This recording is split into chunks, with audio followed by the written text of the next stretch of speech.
I've got a Hunter ignition build today for you. It is the easiest ignition build you'll ever see. Ignition's at our fingertips with our throwing knife. It's not Caliban's hand, it's based around another exotic, stay tuned.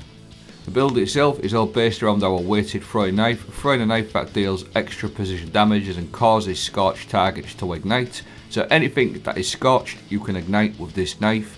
Skyburner's Oath is the obvious choice because this applies scorch very easily. Prometheus lens is another one, so all we have to do is apply scorch like so, apply the scorch, throw the knife and you get an ignition, as easy as that. And them ignitions are quite useful for causing some serious carnage, especially in large groups. So scorch, throw your knife just like so, and it's an easy job. Now the number one exotic to run for this particular build is the Ophidia spathe. It grants 2 knives per charge, so as long as you pair that with your gambler's dodge, every time you dodge, you know you're going to get 1 knife, you're going to get 2.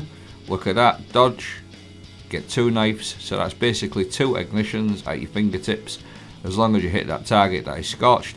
On top of that, I am also running Firebolts, which also cause plenty of ignitions with the way we've got this set up today. Now, Firebolt grenades are a really good choice for this season in particular because we've got some seasonal artifact perks that are really good. Things like Flare Up, Firebolt grenades apply more scorch, and then we've also got things like Rain of Firebolts, so every time we equip the Firebolts we'll get double. So we're going to get loads of scorch effects with our Firebolt. If you don't kill them with your Firebolt, you can also use that as a scorching effect as well as your Skyburner's Oath and your Prometheus lens. Now you're going to see so many random ignitions just popping off via them Firebolts and the extra scorch and all the extra ignitions that you're going to do with your throwing knife. Flare Up, I just want to quickly touch on this one because it also applies more scorch and it also spawns a fire sprite as long as you damage an enemy with that Firebolt. And then Solar Surge, collecting a fire sprite gives you an armour charge, so you've literally got 2, 3, 4 armour charges going all of the time, which means not only are you walking ignition, you are going to be able to stack some solar weapon damage or whatever solar surge you want. 3 times you're going to be a walking damage machine as well, so you're always going to get a nice 22% extra damage via your 3 solar surges.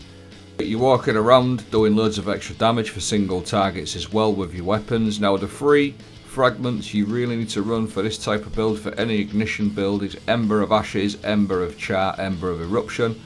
You apply more scorch attacks to targets, your ignitions spread scorch to affected targets, and then your solar ignitions do increased damage.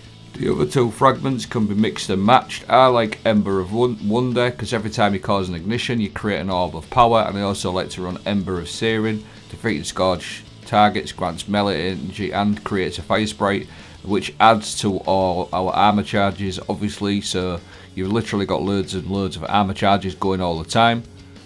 So a walking ignition machine, loads and loads of armour charges for your solar surges, so you can constantly run around with a 22% damage increase. And yeah, that's pretty much it. I hope you enjoyed this video. Let me know. I will also leave a dim link as always, and what I'll do before I go also is leave everything playing out, all my mods, fragments, etc. So stay tuned if you want to catch that way of looking at it. Thanks for watching. Have a great day.